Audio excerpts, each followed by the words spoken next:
no pueden ser sujetos en un momento dado de denuncia o de querella penal. Entonces existen muchas formas con las cuales los abogados podemos no estar de acuerdo con las resoluciones de los jueces penales. Sin embargo, para ellos ha sido fácil decir, los vamos a castigar en su sueldo, a efecto de hacerlo valer como una bandera política. De tal forma de que creemos de que no es la forma haciendo leyes al vapor o dar salida a sustancias de torero como se puede bien gobernar a un pueblo. Creemos de que es necesaria la voluntad política a efecto de que se logre llegar a una verdadera impartición de buena justicia en el Estado, y se puede llegar también a hacer muy buenas leyes, no haciéndolas al vapor y inventando situaciones. Finalmente, quiero manifestar de que esta falta de voluntad política pues no se da, a pesar de que existen muchos medios a efecto de hacer llegar nuestras inconformidades. Tenemos el caso de que muchos compañeros abogados hemos estado quejándonos del juez segundo de lo penal de este distrito judicial. Inclusive se han hecho llegar estas quejas ante la Comisión de los Derechos Humanos. Hay resoluciones donde se recomienda inclusive que el Supremo Tribunal de Justicia haga algo en contra de este joven juez. Sin embargo, no han prosperado ni las quejas ni las recomendaciones de la Comisión Estatal de Derechos Humanos. Entonces, creemos que lo cierto es de que Gobierno del Estado, Congreso del Estado y Supremo Tribunal de Justicia necesitan voluntad política para que en el Estado de Chihuahua realmente la justicia sea pronta, expedita, gratuita y que además sea justa. Muchas gracias.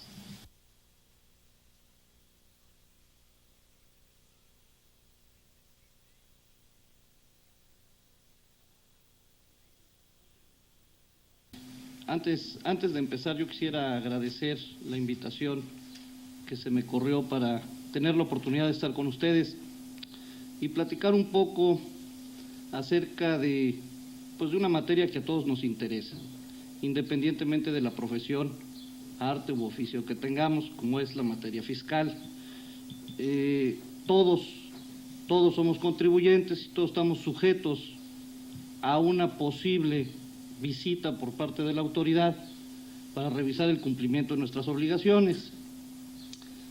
Debido a la diversidad de profesiones que tenemos en este foro, voy a procurar ser lo más claro posible, a ver si podemos lograr que esto lo comprendamos todos. Antes me gustaría iniciar primero con la obligación constitucional que tenemos todos de pagar impuestos. O sea, pagar impuestos no es o no debería de ser algo que nos molestara tanto. Claro, siempre y cuando esos impuestos fueran proporcionales y equitativos, siempre y cuando esos impuestos fueran destinados al gasto público, siempre y cuando contribuyéramos realmente a sufragar estos gastos de la Federación, del Estado o del municipio en que residiéramos, como lo establece la Constitución. Sin embargo, en la práctica, muchos nos vemos imposibilitados de cumplir adecuadamente con nuestra obligación de contribuir, bien por la complejidad de las disposiciones fiscales, que cada día son más difíciles de entender, incluso para los abogados, los contadores, los economistas, y no se diga para alguna otra persona que no tenga contacto profesional con estas materias. Y por otro lado, desgraciadamente, no siempre se destinan los impuestos para sufragar el gasto público. Vemos funcionarios que se hacen millonarios en un sexenio. Vemos que nuestros impuestos realmente no se aplican a lo que debe de ser, realmente no se aplican a sufragar el gasto público. Qué bueno que se corrijan estas situaciones, qué bueno que se procure no distraer esos impuestos, y lo deseable sobre este tema sería que hubiera una educación tanto para el pueblo, enseñarnos a contribuir, a hacer disposiciones más sencillas que pudiéramos entender todos, y pudiéramos cumplir fácilmente, como también para los servidores que se encargan de administrar estos impuestos y que realmente los viéramos materializados en gasto público. Así como nosotros tenemos la obligación de contribuir, que establece la Constitución, el fisco tiene la facultad de revisar que nosotros hayamos cumplido con esa obligación que tenemos de contribuir. Y así el artículo 16 constitucional establece, por ahí de su 8º o 9º párrafo, que las autoridades podrán practicar visitas domiciliarias a los contribuyentes para revisar el correcto cumplimiento de las disposiciones fiscales. Es decir, en este artículo 16 constitucional se consagra la facultad del fisco de revisar a los contribuyentes. Como una visita domiciliaria implica la intromisión de personas ajenas a nuestro domicilio, se establece que las mismas deben de cumplir con una serie de requisitos para que no quede la menor duda de que las personas que están practicando esa diligencia son las personas que efectivamente trabajan en la Secretaría, en este caso en la Secretaría de Hacienda, y que tienen facultades para hacer esto. Por otra parte, se establece también en la Constitución que en estos casos las visitas deben de cumplir con los requisitos de los cateos. Es decir, una orden de visita tiene que ser no simplemente te voy a revisar, sino tiene que especificar pormenorizadamente qué es lo que me van a revisar, qué es lo que se busca, qué lugares pueden revisar y quiénes son los sujetos a esa revisión. Requisitos que si no se cumplieran, pues darían origen a que el contribuyente en un momento dado pudiera objetar los resultados de esa revisión. Entonces, el artículo 16 constitucional únicamente señala los parámetros de manera muy general que debe de cumplir la autoridad. Es el Código Fiscal de la Federación, el ordenamiento legal que recoge y que regula todas las formas de fiscalización que puede tener las autoridades. Y así en el artículo 42 del Código se va a establecer las distintas formas de fiscalizar. ¿Cuáles son esas formas de fiscalizar? Podríamos decir que la primera forma de fiscalizar consiste simplemente en una corrección de errores aritméticos. ¿Qué es esto? Si yo presento mi declaración y en mi declaración pongo que tuve ingresos de 100 pesos y pongo que tengo deducciones de 20 pesos, me da una base a pagar de impuestos de 80 y sobre esos 80 pagaría yo mi impuesto. Si yo tengo 100 de ingresos, 20 de deducción, pongo total base del impuesto 60 y pago sobre 60, evidentemente hay un error de 20 que no consideré.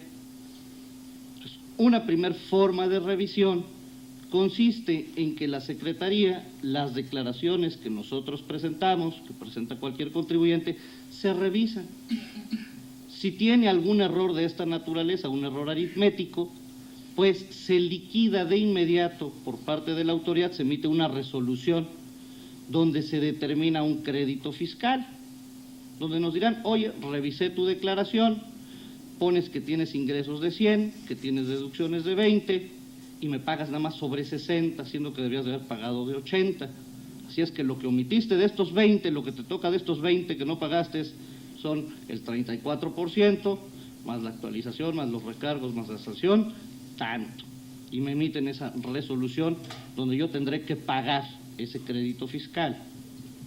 Claro, siempre y cuando esté el error o siempre y cuando exista el error, si no tendré los medios de defensa que podré hacer valer en su momento oportuno.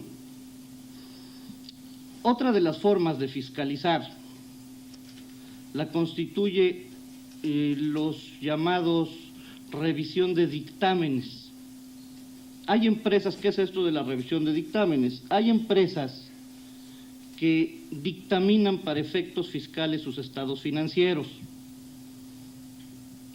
por medio de asesores externos, que son concretamente los profesionistas que pueden dictaminar, son contadores públicos.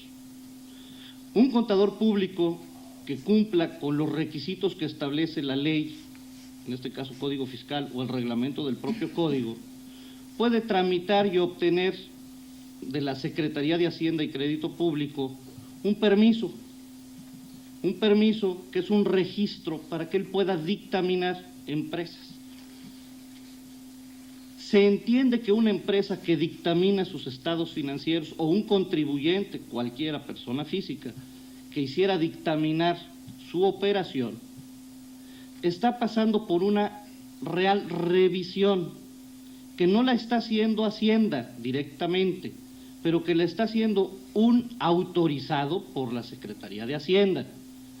Ese contador que nos va a dictaminar se va a pegar a los lineamientos que le marca la Secretaría de Hacienda, que le marcan las normas de auditoría y los principios de contabilidad.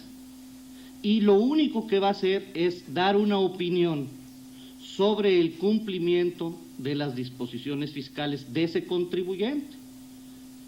Con motivo de la revisión que hace un contador, de la auditoría que hace el contador, normalmente aparecen diferencias de lo que está declarado con lo que se fue objeto de revisión. ¿Por qué? Porque la empresa metió unos gastos que no eran deducibles porque los requisitos fiscales no los cumplían cierta documentación. Bueno, pues el auditor externo rechaza esas deducciones. En este caso, el contribuyente tiene un plazo de 3 meses para cumplir presentando una declaración correctiva, una declaración complementaria y enterar la diferencia de impuesto. Cuando sucede esto, si el contribuyente corrige su situación en este plazo de 3 meses, la corrección se va a considerar como espontánea, es decir, no fue detectada por la Secretaría de Hacienda. Por ende, no habrá imposición de sanción alguna. Simplemente fue una omisión, se corrige y listo. Ahora, el hecho de estar dictaminado para efectos fiscales no implica necesariamente que dicho dictamen sea una patente de corso, sea un seguro de vida, y diga, porque yo estoy dictaminado, ya no me pueden revisar. No, la Secretaría de Hacienda puede revisar el dictamen. El parámetro que se sigue para revisar un dictamen es muy diferente al que se sigue para hacer una visita domiciliaria directa, en las cuales hablaré un poco más adelante, donde implica la intromisión de personas a nuestro domicilio. A través de la revisión del dictamen, nadie se va a meter a nuestro domicilio, simplemente nos van a pedir a través del contador público y a través de oficios, proporcióname tal información, dime por qué no incluiste estos conceptos dentro de tal renglón, dentro de ingresos, y entonces el contador irá contestando, pues mira, no los incluye porque son ingresos exentos. ¿Por qué no está desglosado el IVA en estos comprobantes? Pues porque la tasa es 0 de esa operación y en tasa 0 no se tiene obligación de trasladar el IVA o de separar el IVA. En fin, se irán haciendo todas las aclaraciones, pero en una forma muy diferente de cómo se hace en una visita domiciliaria. Al menos así debería de ser. Esa es una de las ventajas del dictamen. Hay empresas y contribuyentes que tienen obligación de dictaminarse, que ya no es gusto de ellos dictaminarse o no, para efectos fiscales.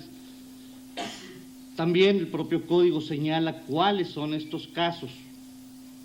Podríamos decir empresas que se consideren o contribuyentes que se consideren importantes. La importancia se va a dar en función del monto de sus ingresos. Un contribuyente que obtuvo en el ejercicio más de 7 millones de nuevos pesos estará obligado a dictaminarse.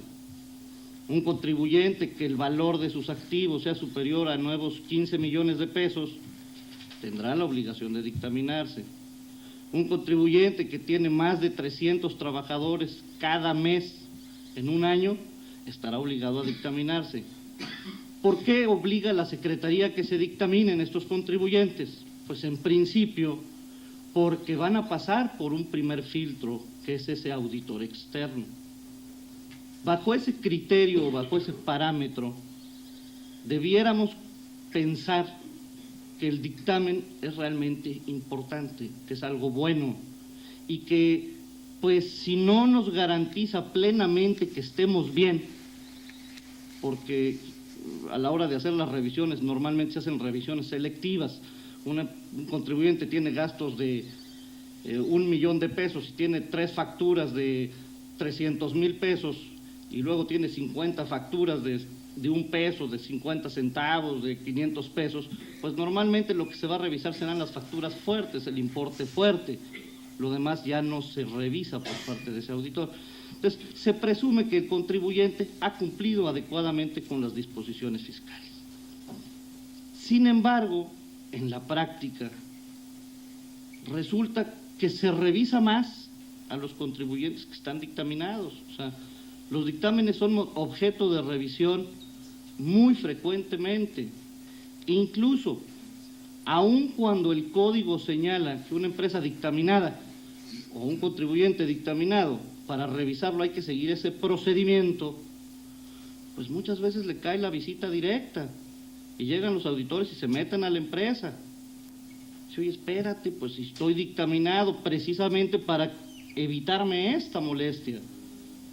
Pues no, la autoridad no hace caso alguno a este dictamen y practica la visita de manera directa. ¿Por qué lo hace así? Porque el código lo permite. El código fiscal permite que se hagan o que se lleven a cabo las facultades de comprobación de manera conjunta o indistinta. Es decir, no por estar dictaminado necesariamente debiera de seguirse ese procedimiento. Es una facultad llamada discrecional de la autoridad.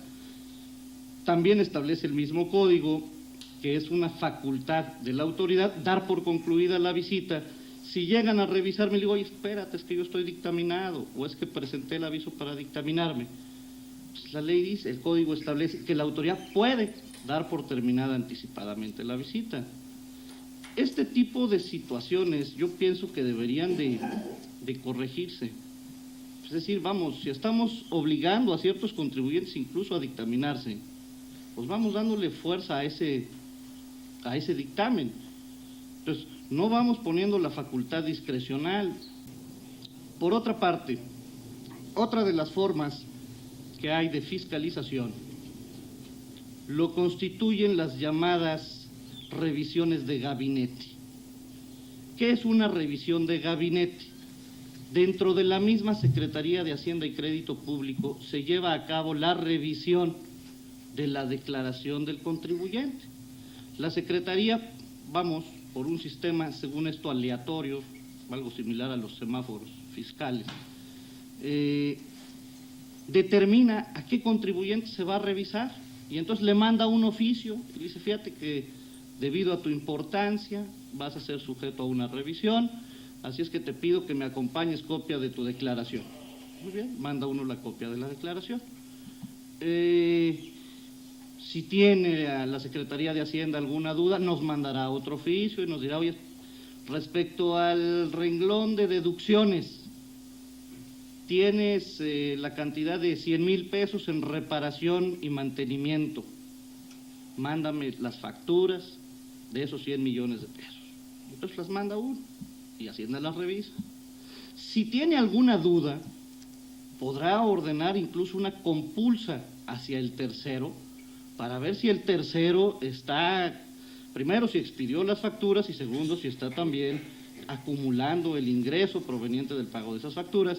Y por parte del sujeto a revisión tendrá la facultad también de rechazar gastos o decirle, espérame, esto no es reparación, desde mi punto de vista esto es una inversión, vamos a decir, esto es construcción, luego no era deducible ese gasto de 100 millones de pesos, ese gasto era depreciable al 5% anual, Entonces, hiciste mal, te rechazo la deducción y te emito una liquidación. ¿Qué sucedía en este tipo de revisiones?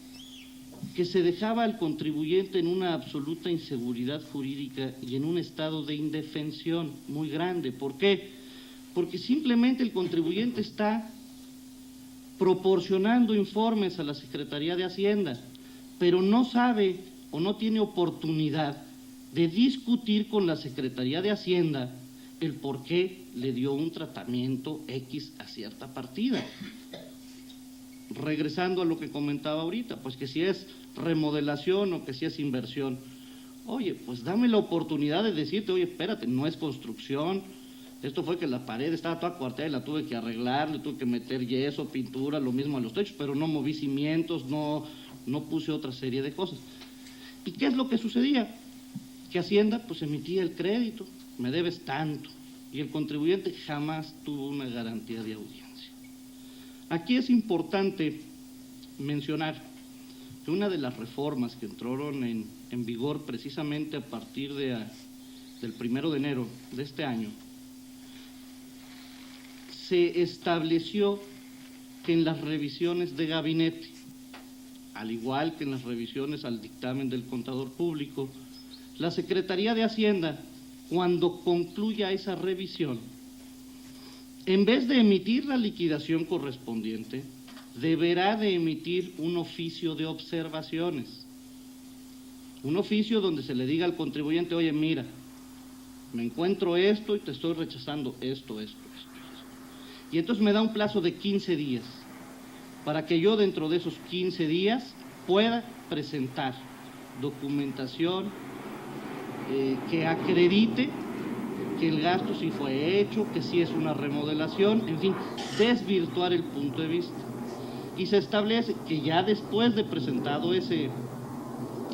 transcurrido ese plazo, con presentación de inconformidad o sin presentación de inconformidad, entonces la Secretaría, si juzga que no desvirtué los hechos, emitirá la liquidación procedente. Procedimiento que consideramos que es adecuado, que es muy bueno, que es un primer paso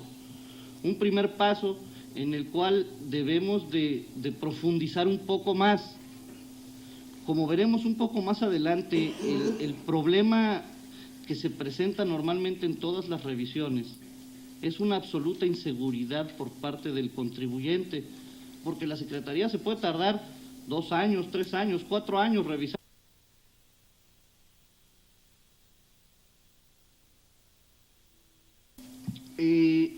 Decía que esta reforma que se introduce en las revisiones de gabinete y las revisiones a dictámenes es muy buena.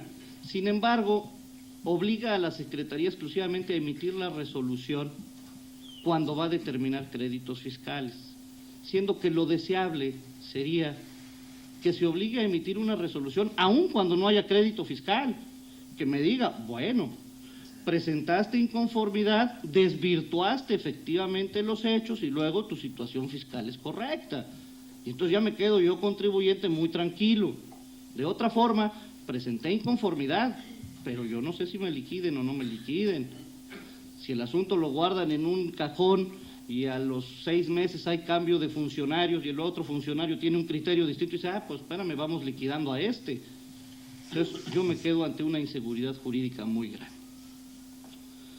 Otra de las formas, o la última de las formas de fiscalizar, y la dejé al final por ser la más importante y por ser la que está más regulada, y esa es la que vamos a profundizar un poco más, es las auditorías directas. O sea, revisiones que de manera directa no son practicadas por la autoridad fiscal. ¿Y cómo se llevan a cabo estas revisiones? Estas revisiones inician con una orden de visita. Esa orden de visita debe de ser expedida por una autoridad competente. Normalmente serán emitidas por el administrador local de auditoría fiscal. Esa orden de visita debe de reunir requisitos que establecen las leyes. Señalar a quién va dirigida, el lugar donde se va a llevar a cabo la visita y, como decíamos, por imperativo constitucional, en el transcurso de la visita y en la orden de visita se debe de cumplir con las normas de los cateos.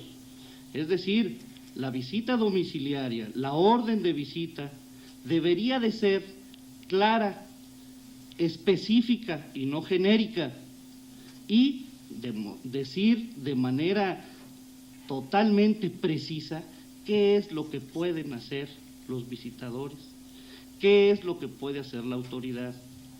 Actualmente, bueno, antes, hasta hace unos 4 años, las órdenes de visita decían, se elegirá al señor Perengano, como son machotes todas las órdenes de visita, no son hechas de manera específica para cada contribuyente, se establecía en las mismas que se podían o que se iban a revisar el cumplimiento de todos los impuestos y derechos a que estuviera obligado el contribuyente, cosa que era demasiado ambiguo.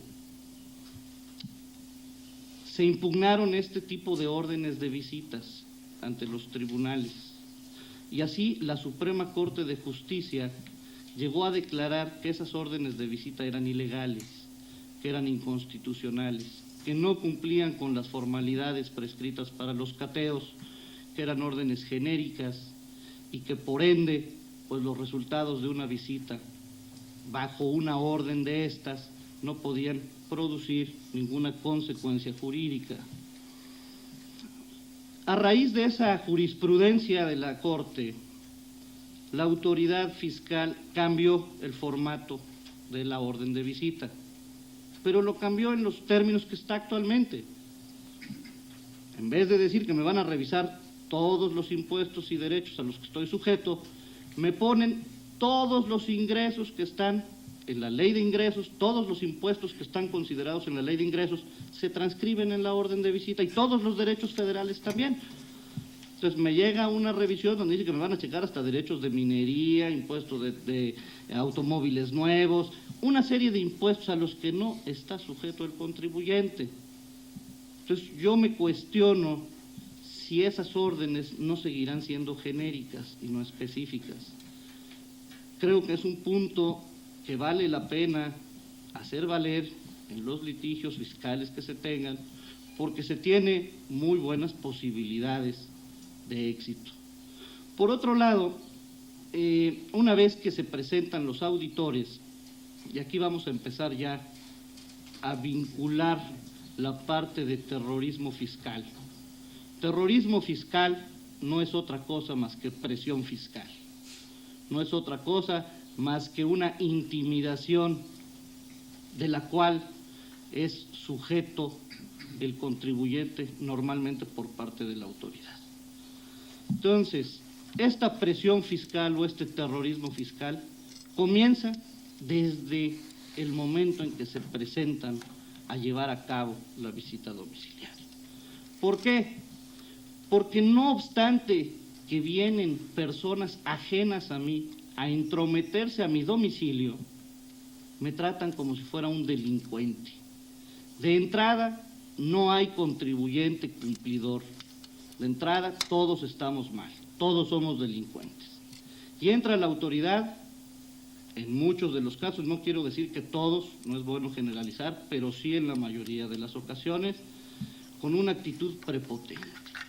Entran al domicilio, revisan de cabo a rabo, no nada más la revisión contable, no nada más la contabilidad del contribuyente, sino que me esculcan los cajones, me esculcan la agenda, a ver qué tiene apuntado en la agenda. Oye, espérate, estás violando mi privacidad, eso no te lo faculta la orden, eso no te lo está facultando la autoridad, estás excediéndote en tus facultades. Ah, pues lo siento mucho, porque si nosotros no... ¿Cómo sé yo si no tiene usted en ese cajón un documento, una chequera que a mí me interesa? Un momento, si tú no traes una orden de cateo, tú lo que traes es una orden de revisión fiscal, donde yo tengo que poner a tu disposición la documentación contable. Pues pídemela y te la doy, pero de ahí a que te metas a esculcar para ver qué encuentras, eso es otro cantar, ¿sí? Desgraciadamente es una práctica muy común por parte de las autoridades el actuar de esta manera. Una vez que se presenta la autoridad que nos ha notificado la orden y que se han metido a nuestro domicilio, de inmediato la autoridad pues tiene facultades de asegurar la documentación. Incluso, de acuerdo al código, al mismo código fiscal, está facultada para secuestrar mi contabilidad, es decir, agarrarla y llevársela a sus oficinas. Aquí vale la pena comentar que aun cuando existe el precepto legal que la faculta a la autoridad a secuestrar la contabilidad, existe también jurisprudencia que ha decretado inconstitucional ese artículo que establece la facultad del secuestro de contabilidad. ¿Qué es lo que sucede? Que en un país como el nuestro, donde el amparo pues es para el que promueve, para el que lo ganó, el artículo es inconstitucional para mí, no para los demás. El abogado que conoce la jurisprudencia, pues bueno, cuando un cliente de él está siendo objeto de una visita y le secuestran la contabilidad, impedirá que se lleven la contabilidad. Pero cuando el abogado no conoce la jurisprudencia o no está especializado en la materia fiscal, o vamos, no hay el abogado, no hay abogado, estamos hablando de un contribuyente cualquiera, pues no sabe y no puede oponerse. Y entonces le secuestrarán la contabilidad. Con esto se presiona también al contribuyente. Y se dice, estás muy mal, hemos encontrado serias anomalías, tienes problemas inclusive quizá de libertad personal. Ahí nos empiezan a intimidar para procurar que el contribuyente autocorrija su situación. Que el contribuyente pues acepte dar algo para arreglar su problema fiscal. Debo decir que anteriormente había mucho más corrupción, ya incluso a nivel de los visitadores, donde era muy usual que todos decían, no, pues ya me arreglé porque ya le di ahí. Oye, ¿qué hago? Fíjate que le di hace 15 días y ya me cambiaron de auditor. Pues sí, ni modo, pues ya le di, ya perdiste, o sea, no va a pasar nada. ¿Sí? Esta corrupción también es importante, yo siento, mencionar. Se debe a la actitud de dos, o sea, del contribuyente y del funcionario. O sea, del contribuyente que ofrece o del funcionario o servidor público que acepta o que pide. Creo que a medida que los contribuyentes vayamos corrigiendo este tipo de cosas, iremos evitando mucho estas anomalías, porque además no siempre está uno mal. Vamos, esa es otra realidad. El auditor le va a decir que está muy mal por todos lados, y a la mera hora resulta que no era tan malo lo que uno tenía. Entonces, eso como un comentario adicional. Pero bueno, ya se presentaron, ya están ahí, sellan la documentación, la pueden asegurar, que es muy distinto que secuestrar. Es decir, bueno, a ver esta documentación, métala en este archivero y le pongo unos sellos al archivero, nada más para ver que no la saque. Si necesita el contribuyente esa documentación, la Secretaría debe sacar copias, saca una copia para ellos, la certifican, se llevan sus copias y le dejan a uno los de ustedes. Pues que no, que ya me cerraron y yo tenía ahí algún documento, pues van, levantan sellos, la misma autoridad, le permiten a uno sacar ese documento y listo. Durante el transcurso de la visita, los visitadores van a estar instalados físicamente en nuestro domicilio. Entonces, habrá que ponerles o habrá que acondicionarles un lugar para que lleguen el día que quieran caer, porque no sabemos cuándo van a ir. Y ahí van a estar trabajando. Y nos van a ir pidiendo documentación. Oye, pues préstame tal cosa, pues aquí está, préstame tal otra. Ahí está.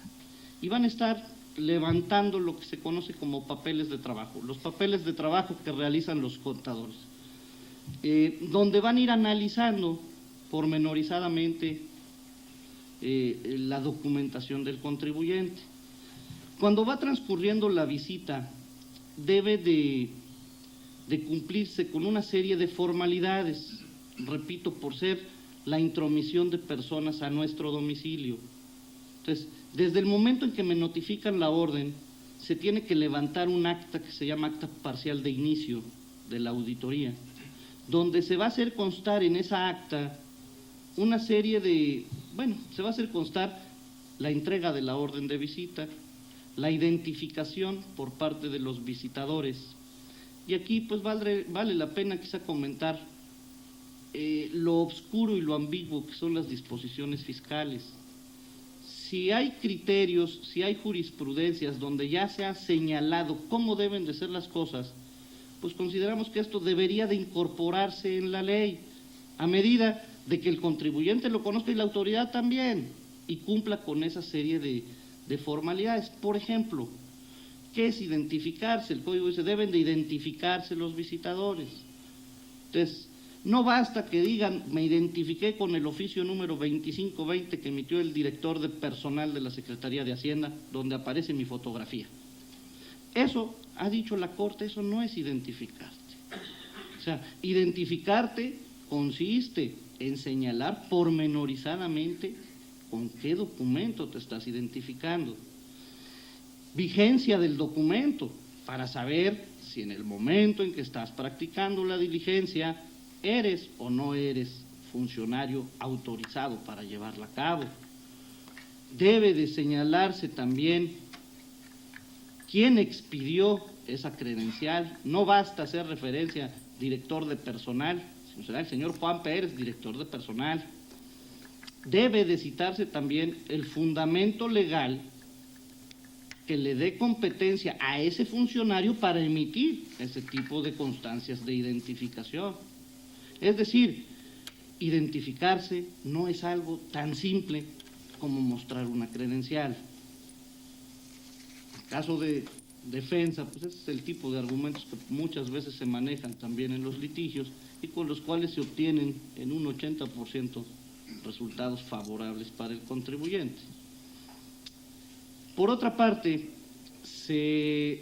después de que se identifican los visitadores, se tiene que detallar el documento donde se acredita la personalidad por parte del representante legal y posteriormente se le pide que designe 2 testigos, apercibido que en caso de no hacerlo serán nombrados por la autoridad.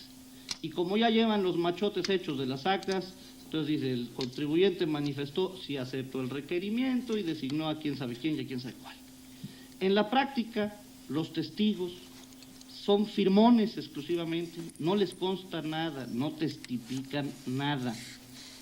Entonces, vamos, es importante retomar cuál es el papel del testigo. Si las disposiciones me obligan a que haya testigos, es porque los testigos deben de cerciorarse, deben de testificar algo y no exclusivamente firmar. Y yo me pregunto, ¿qué va a pasar cuando en las defensas los contribuyentes empecemos a impugnar este tipo de actuaciones? Bueno, ahí está firmada por 2 que dijeron ser testigos, pero esos 2 testigos no intervinieron en nada, no les consta nada, nada más les hablaron para firmar. Entonces, ¿qué validez va a tener el cumplir aparentemente con un formalismo? Entonces, vamos, los testigos no es un formalismo, los testigos es algo muy importante que debe de servir para la legalidad de la actuación de la autoridad. Una vez que ya hay testigos, se le pedirá información al contribuyente. Luego, si cada actuación que van haciendo los auditores deben de asentarlo en actas parciales. Se fueron hoy, regresaron pasado mañana y siguieron revisando. En actas parciales establece el código, deben de hacerse o deben de asentarse los datos, hechos u omisiones que puedan entrañar incumplimiento de las disposiciones fiscales. Esto en la práctica tampoco se lleva a cabo, porque las actas parciales que se levantan son actas que carecen, vamos, de sentido, carecen de elementos de fondo. Normalmente las actas parciales, lo que se dice es, le notifiqué el oficio donde hay un aumento de auditores, retiré sellos y recoloqué sellos. Es lo que normalmente se pone en las actas parciales. Y eso sí, cuando se termina o se va a terminar la visita, se tiene que levantar lo que se llama última acta parcial. Esa última acta parcial es un resumen de todo lo que ha pasado en la visita, donde va a contener también los hechos o omisiones encontrados, y tendremos un plazo de 15 días para formular una inconformidad en contra de los hechos consignados en el acta.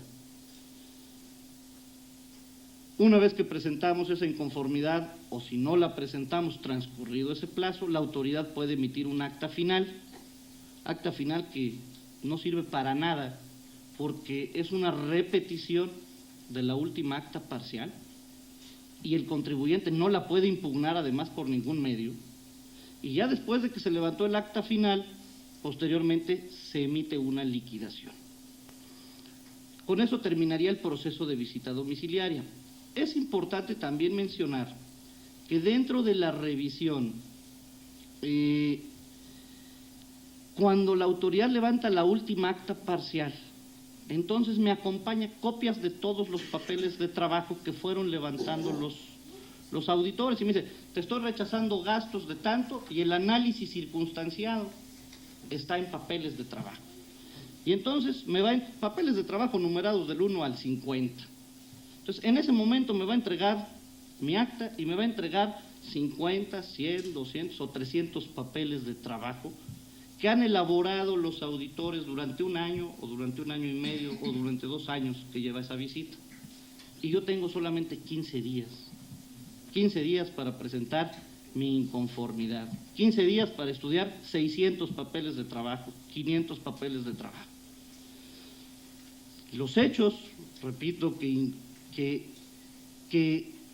presumen incumplimiento de las disposiciones fiscales deben de notificarse según el código mediante actas parciales, que se deben de levantar en el momento en que se conozcan esos hechos o esos actos.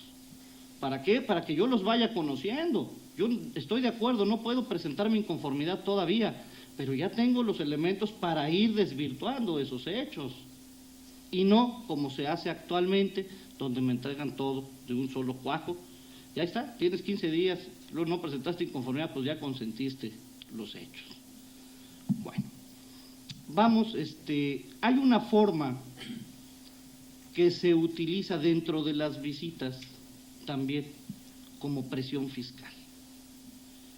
La ley establece la posibilidad de llevarse a cabo embargos precautorios. Un embargo precautorio es confiscar, te freno un X bien, lo ponemos embargado, llámese cuentas de cheques, que es lo más usual que embarga Hacienda, cuenta de cheques, precautoriamente, porque tengo la duda de que estés mal. Entonces, no me consta, pero creo que estás mal.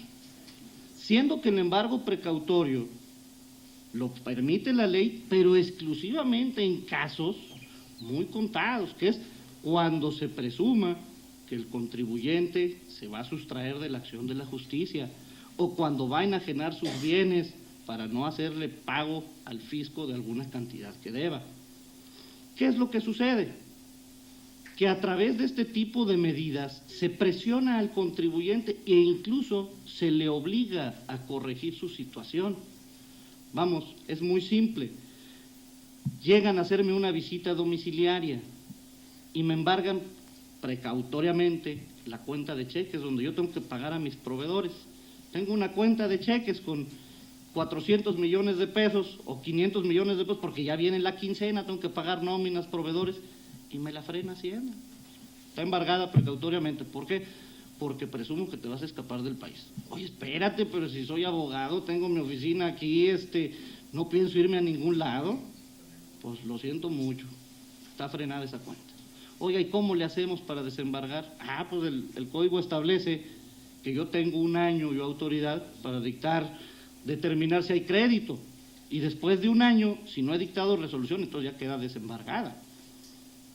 Oiga, pero no es posible, ¿cómo podemos hacerle? Mire, pues está fácil, autocorríjase. Nosotros consideramos que por lo que declaró en IVA o por la corrección que hizo en IVA, pues consideramos que son como 25 millones de pesos los que tiene que pagar. Presente su forma de autocorrección y mañana le liberamos su chequera. Entonces, ¿qué sucede? Que hay contribuyentes que dicen, ¿sabes qué? Yo necesito, aunque sea, le pago los 25 millones de pesos, pero que me liberen mi chequera, porque si no me meten en un problema tremendo.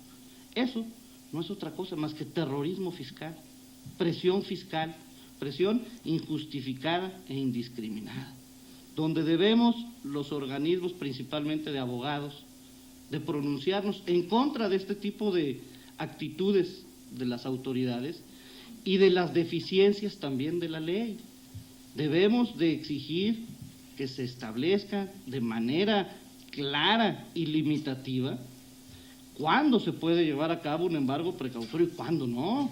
O sea, no es posible tener una disposición tan vaga que pueda hacer que en un momento dado se lleven a cabo pagos indebidos por parte de los contribuyentes por la presión a la que están siendo sometidos. Otra forma también que se da muy usualmente para presionar al contribuyente es la determinación o la famosa determinación presuntiva de la utilidad fiscal. La utilidad fiscal es la base del pago del impuesto y se obtiene a grandes rasgos de ingresos menos deducciones igual a utilidad fiscal. Sobre eso pago impuestos. Hay muchas causas que establece la ley de disposición, supuestos en que el contribuyente cae en determinación presuntiva, o sea, que la autoridad puede determinarme sin acudir a mis ingresos y deducciones, sino siguiendo otras fórmulas, mi utilidad base de impuestos. Concretamente hay una que es cuando ha transcurrido más de un mes de que debí de haber presentado la declaración.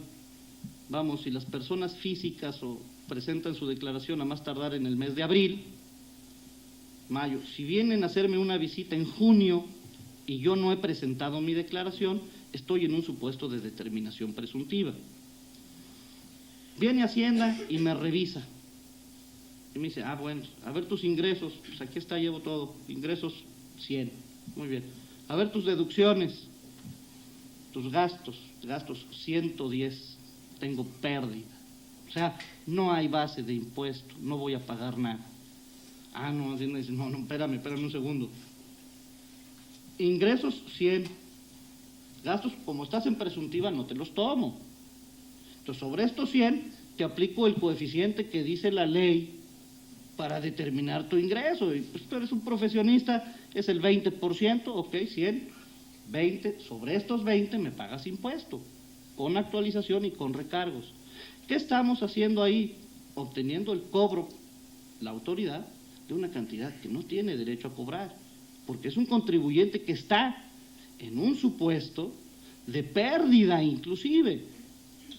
Hay un artículo en la ley, que es el artículo 58 del Código, que regula la determinación presuntiva en visitas domiciliarias. Dice, cuando se lleve a cabo una visita domiciliaria en el domicilio fiscal y la autoridad tenga elementos suficientes para apreciar en lo fundamental la situación fiscal del visitado, aun cuando esté en este supuesto de determinación presuntiva, dice, la autoridad podrá seguir el siguiente procedimiento. Dice, le avisará al contribuyente dentro de los 3 meses siguientes al que se inició la visita, que está en supuesto de determinación presuntiva. A partir de que le notifique esto, el contribuyente tiene 15 días para corregir su situación fiscal, puede pedir una prórroga, corrige su situación fiscal y la autoridad entonces podrá dar por concluida la visita o bien continuarla en base a los datos que se autocorrigió el contribuyente. ¿Qué sucedería en un caso como el que planteamos, de ingresos 100, deducciones 110? Pues el contribuyente le dicen, estás en determinación presuntiva, corrige. Muy bien, presenta su corrección y pone ingresos 100, gastos 110 y no hay problema. Entonces la autoridad no aplica ese artículo. Dice, no, espérate, es una facultad discrecional, porque ahí me dice, la autoridad podrá seguir este procedimiento y no deberá. Entonces, ahí, pues vamos de una vez sacando la cosa completa. Hay jurisprudencia que dice que ese podrá es un deberá. Es un deberá.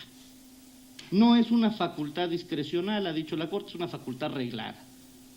Entonces, ¿qué sucede?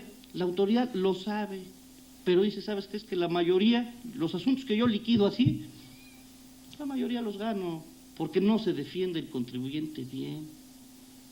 Entonces, a través de la presuntiva, te presiono para que corrijas. Y para que corrijas con los números que yo quiero que pongas, no con los números que tú quieras corregirte. Eso es otra forma de presión fiscal. Otra forma más de presión o de terrorismo. Cuando termina la autoridad de revisar físicamente ya al contribuyente, llámese a través de una visita domiciliaria, a través de una revisión de gabinete, de una revisión de dictamen, a través de cualquier. Le gira un oficio al contribuyente y le dice, hombre, tienes tú, ya conocemos en lo fundamental tu situación fiscal, ya tenemos elementos suficientes para apreciar tu situación en lo fundamental. Así es que si quieres venir, te invitamos a que vengas con nosotros. Puedes venir acompañado de un síndico. Y ahorita ya no quiero robarle más tiempo al licenciado Aguilar, voy a procurar ser ya más breve y comentaré nada más lo que es un síndico, así de manera muy escueta. Entonces dicen, puedes venir tú acompañado de un síndico a una junta previa. Llega uno a la junta y sí, son muy amables en esas juntas en las que yo he acudido como síndico con algún contribuyente. La autoridad dice, mira, aquí está. Tenemos que, si te autocorriges, te estamos rechazando renta esto, IVA esto, tal. Si te autocorriges, te vamos a perdonar los dividendos, te vamos a dar por bueno este IVA acreditable que traes, te vamos a liquidar 100 millones de pesos, nada más. Y te damos 36 meses para pagar.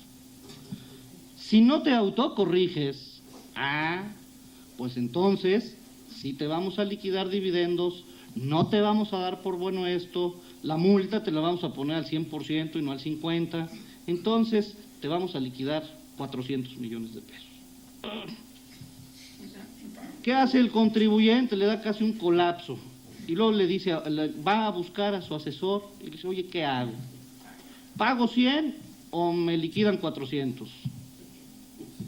Pues mira, paga 100, que te liquiden 400, pues no pagues nada porque no tienes por qué pagar. Oye, pero si no pago nada, ¿qué pasa? ¿Nos vamos a un pleito? Sí, nos vamos a un pleito. Y si gano, pues no pasa nada. Pero ¿y si pierdo? ¿Me van a cobrar 400? No, compadre, te van a cobrar como 800, porque desgraciadamente cada mes hay que incluirle los recargos y la actualización. La actualización no es otra cosa más que la inflación. Y luego, sobre la cantidad actualizada, recargos que ahorita están a un 3% mensual, estamos baratos. Entonces, pues dice uno, espérame, oye, ¿y cuánto tiempo se generan recargos? Pues nada más 10 años, o sea, si el litigio dura 15, pues sí la hacemos. La actualización no tiene límite. Entonces, pues el contribuyente se presiona y dice, espérate, aun cuando tenga razón, yo no puedo dejar una piedra de esa sobre mi espalda, o sea, y entonces muchas veces te pagará algo que no debía de haber pagado. Luego, otra forma de... ¿Por qué se da también este tipo de problemática? Pues se origina en mucho también porque la Secretaría, por cada peso que invierte en personal de auditoría, pretende recuperar 30. Entonces, vamos, auditor que entra a una empresa, auditor que tiene que tiene que lograr que con motivo de esa auditoría hay alguna omisión. Si no hay omisión, hasta lo van a sancionar por parte de la Secretaría. Entonces, por eso le rascan y a ver qué encuentran. Y luego, casualmente, las multas que nos imponen se van a un fondo común que se distribuye entre todos los auditores, incluyendo a los administradores, a todos. Y vamos, está en ley, no lo estoy diciendo yo, hay un fondo, cuando la multa queda firme, se la distribuyen entre ellos. Firme y se paga, por supuesto. Una multa que no se paga, multa que no se reparte. Por eso normalmente en los pagos en parcialidades te dicen, sí, mira, te doy parcialidades, pero la multa págamela de cuac. Pues ahí vamos todos. ¿Qué sucede con esto?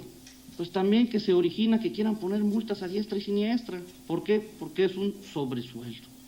vamos llevándonos una cantidad importante. Entonces, te puedo... nómina confidencial llamada multas. Entonces, eso pues también origina que la actuación de los visitadores sea muchas veces con estos tintes que estamos mencionando. Mientras más liquido, más es la multa. Mientras más es la multa, más me llevo. Luego, por último, quizá valdría la pena comentar que también cuando se hace una visita domiciliaria, muchas veces se le pide al contribuyente, en cuanto se le notifica la orden, que llene un cuestionario de investigación fiscal, que se llama. Ese cuestionario de investigación fiscal está peor que los de la Interpol, yo creo. Ay, ¿quién es usted? ¿Dónde hace? ¿Qué vive? ¿Quiénes tiene? ¿Qué casas tiene? ¿Casa grande? ¿Casa chica? ¿Cuentas de cheques? ¿Cuántos hijos? ¿En qué escuelas? Y luego, preguntas que definitivamente no tienen nada que ver. ¿Quién es tu abogado? ¿Quién te defiende? ¿Cuántos pleitos has tenido con la Secretaría de Hacienda? ¿Cuántos litigios tienes en el Tribunal Fiscal? Esto con el afán de fiscalizar a los abogados, de controlar, decir, momento, este licenciado anda peleándose contra mí, mira nomás, mándale una auditoría para que me lo pongas tranquilo. Afortunadamente yo todavía no la recibo la auditoría, pero vamos, es otra forma de presionar. Y lo más asombroso es que le dice el contribuyente, pues está bien, lo voy a llenar, pero en ningún lado me han pedido que lo llene, me lo estás pidiendo verbalmente. Denme una copia, no, de este documento no dejamos copia. Oye, espérate, ¿cómo que no dejamos copia? Pues entonces no lo llenes. Ah, ¿no lo llenas? Y al rato vas a tener un problema muy grande, ¿sí? Y por último, la última cuestión, que yo creo que es la más fuerte, es la intimidación con pena de privativa de libertad. Oye, espérate, es que debes, y no nada más debes, eso es delito fiscal. Eso es delito fiscal, mi hermano, y te vas tras las rejas. Entre que son peras o son manzanas, sigues el proceso dentro de la cárcel. Y entonces, ante una amenaza velada de cárcel, el contribuyente dobla las manos y paga. Y vamos, quiero dejar claro que no estoy diciendo que se trate de que los contribuyentes defrauden, no. Se trata de que los contribuyentes cumplan, pero hay muchas disposiciones que son sujetas de interpretación y que no por una interpretación equivocada que en un momento dado hubiera hecho un contribuyente sea suficiente motivo para privarlo de la libertad. Una cosa muy distinta es tomar una deducción indebida, un gasto que efectivamente hice y que no es deducible, donde la consecuencia debe ser que me lo rechacen y pagar la diferencia de impuestos. Y otra cosa muy distinta es hacer o tomar una deducción falsa de un gasto que yo no hice, que compré una factura y la metí. El primer caso no debe de ser considerado jamás como delito, el segundo sí. Entonces, vamos, sobre este tipo de cosas, podríamos seguir hablando mucho tiempo más, pero ya veo que el licenciado Aguilar ya está exigiéndome que ya termine. Y entonces, pues yo con esto doy por terminado. Bueno, antes de dar por terminado nada más una reforma fiscal también importante dentro de las visitas domiciliarias, lo es el que actualmente se establece por primera vez que una visita directa no debe de tardar más de 9 meses. Si tarda más de 9 meses, será inválida. Es el primer paso, es el primer escalón. Tendremos, yo creo, que los abogados estudiar esta disposición y pedir su perfeccionamiento. Porque si bien es cierto que es el primer paso, lo cierto es también que se establece que ese plazo se puede prorrogar por 2 veces más. No se establece en la ley bajo qué lineamientos, simplemente mediante orden del que giró la visita domiciliaria, en la instrucción de la visita. No alcanza a todos los contribuyentes, no aplica para contribuyentes de más de 4 millones de pesos de ingresos, no aplica para contribuyentes que obtengan ingresos del extranjero, no aplica para contribuyentes que tengan obligación de dictaminarse fiscalmente, en fin, hay una serie de excepciones. Sin embargo, es un primer paso, es algo importante, que puede ser el inicio de una serie de comentarios, de proposiciones y de pronunciamientos por parte de los colegios de abogados para pedir que se corrija, que se amplíe y llegar al momento en que todos los contribuyentes tengamos la seguridad de que ante una visita tendrá que haber ciertos plazos para que se vayan resolviendo y no quedar indefinidos como normalmente sucede. Por mi parte es todo. Si tienen algo.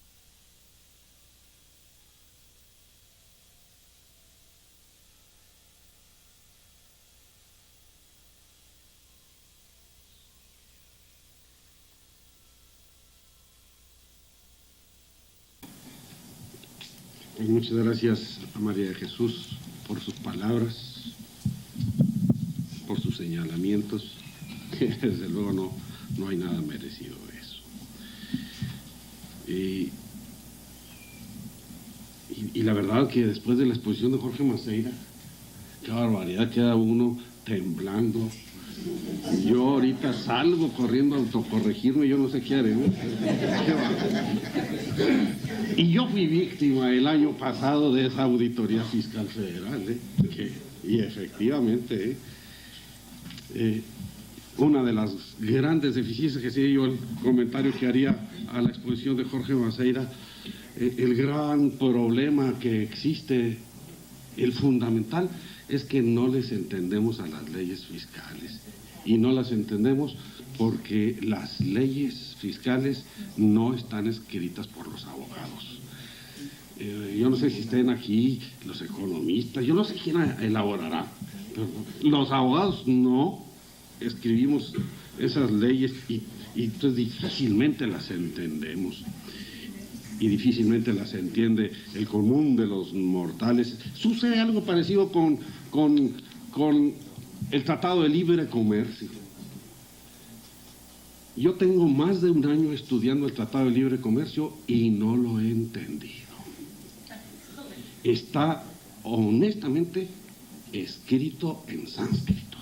No es para mortales como nosotros. Yo todavía no alcanzo a comprender el Tratado de Libre Comercio. Creo, después de ese año, insisto en que el Tratado de Libre Comercio he llegado a un convencimiento. Es una traducción literal de la manera como se expresan los gringos. Y seguramente para ellos, para su estilo, para su formación, para su estructura mental, en inglés lo entienden perfectamente bien, pero los mexicanos que hablamos castellano no está a nuestro alcance, y eso va a determinar una serie de las cuestiones de las que vamos a platicar en este momento. Todo deriva, yo insisto, en que en este país nuestro se han olvidado de profesionistas serios, y yo digo que competentes como somos los abogados y desde luego también de las otras profesiones, pero yo ahorita hablo de los abogados. Desde que nos desahuciaron del poder público, hará como unos 15 años, se han creado una serie de aberraciones de tipo jurídico que dan vergüenza. A mí me da vergüenza y vergüenza ajena lo que expuso, no lo que expuso, la materia de la exposición de Nájera. Una vergüenza ajena ver esa reforma constitucional a la administración de justicia. El artículo 25 se establece que una vez realizada la inscripción de un título profesional o grado académico, se comunicará la determinación al interesado para que proceda a sustentar examen de actualización de conocimientos ante la comisión técnica respectiva, y de resultar aprobado se afilia a un colegio respectivo, y entonces sí, después de cubierto todos estos requisitos, se le expedirá la patente. Volveremos a esto dentro de un momento más. Vamos a pasar al capítulo relativo al ejercicio profesional. En este capítulo, en el artículo 34, se establece cuál es el concepto de ejercicio profesional. Se entiende por tal la realización habitual a título oneroso o gratuito de todo acto o la prestación de cualquier servicio propio de cada profesión, aun cuando solo se trate de simple consulta o la ostentación de carácter de profesionista por medio de tarjetas, anuncios, placas, insignias o cualquier otro medio escrito, gráfico o electrónico. Para ejercer en el estado de Chihuahua cualquiera de las profesiones, se requiere, desde luego, poseer el título o grado académico, la certificación de actualización de conocimientos del interesado expedida por la Comisión Técnica. Volvemos al mismo punto. Esta certificación deberá llevarse al cabo tanto para el inicio del ejercicio profesional como en cada lapso de 5 años siguientes. La actualización versará sobre los conocimientos generales de la carrera profesional de que se trate y, en su caso, sobre los conocimientos específicos mínimos que la dinámica técnica y científica demande a la especialidad que el profesionista ejerza o pretenda ejercer. La actualización se acreditará por cualquiera de los siguientes medios. Hay mucha amplitud para que no nos dé mucho miedo. Desde luego, el primero es el examen que nos practique la Oficina Estatal de Profesiones por medio de la Comisión Técnica en que estamos representados todos los colegios. Pero hay otro, mediante la estimación de factores de mérito que en conjunto prueben la actualización de conocimientos a juicio de la Comisión Técnica. Dichos factores ejemplificativamente podrán ser cursos de estudio, asistencia y participación en la elaboración de tesinas, trabajos de investigación, exposiciones, labores docentes, etc.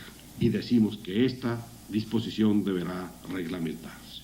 Hasta ahora damos un diploma en reuniones como esta y pues por la lugar de uno, pues ahora sí van a tener valor. Ahora sí van a tener ese valor. Y si se participó activamente, de lo cual deberá dar constancia la institución organizadora, pues va a tener un mérito mayor que la simple, acudir simplemente como espectador a escuchar, etc. Pues. En este capítulo hacemos una reglamentación especial de los consultores jurídicos extranjeros. Fíjense ustedes.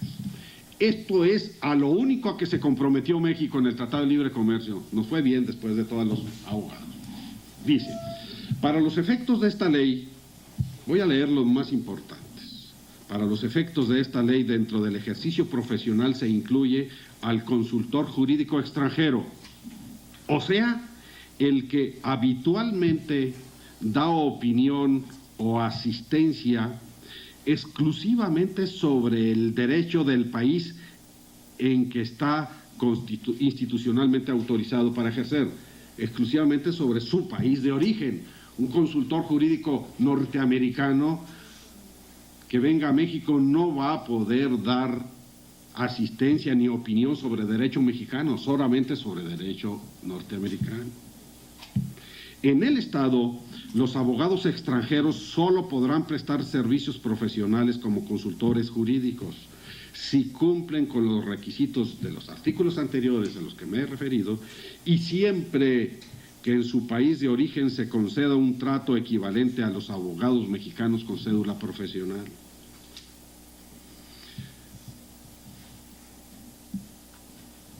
Los consultores jurídicos extranjeros tendrán en el territorio mexicano los siguientes derechos de los gringos y de las gringas también. Usar el título de consultor en derecho del país extranjero en que fueron admitidos o autorizados como abogados. 2. Proporcionar consultas en relación al derecho del país extranjero. 3. Cuando se trate de contratos internacionales, podrán dar dicha asesoría en los aspectos que se relacionen con la aplicación del derecho extranjero. Podrán también redactar contratos y documentos sujetos al derecho del país extranjero. podrán también comparecer a juicios ante los tribunales mexicanos, solo en calidad de perito en derecho del país extranjero. Podrán actuar como árbitros en arbitrajes nacionales o internacionales y como procuradores de las partes en arbitrajes internacionales. Podrán establecerse en México, ya sea individualmente o asociados con otros consultores jurídicos extranjeros para el exclusivo objeto de prestar servicio como consultores de derecho extranjero. Cuando el despacho establecido en México esté formado exclusivamente por consultores jurídicos extranjeros, tendrán derecho a utilizar la denominación del despacho extranjero al que se encuentren asociados, pero si hay mexicanos, no.